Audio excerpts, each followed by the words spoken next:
Good morning friends. ગઈકાલે આપણે વાત કરી હતી કાઉન્ટેબલ નાઉન્સ વિશે. તો આજે એના એકદમ વિરુદ્ધ એવા નોન કાઉન્ટેબલ નાઉન વિશે આપણે વાત કરવાના છીએ. So what is a non countable noun? So non countable nouns are the nouns which we use to name anything that we cannot count.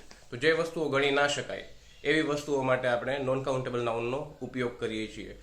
Non countable નાઉનની એક વિશેષતા એ છે કે it always tax A singular verb, એટલે કે એક વચન ક્રિયાપદની સાથે જ આવે. કારણ કે વસ્તુ ગણી ન શકાય એવી હોય એટલે કે જથ્થામાં હોય, અને જે જથ્થામાં હોય એના માટે આપણે એક વચન ક્રિયાપદનો ઉપયોગ કરીએ છીએ.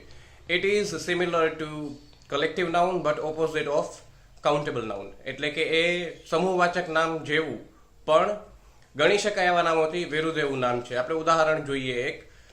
We saw the furniture heaped in the middle of the room. We saw furniture heaped in the middle of the room. એટલે કે અમે રાચરચીલાને રૂમની મધ્યમાં ખડકાયેલું જોયું.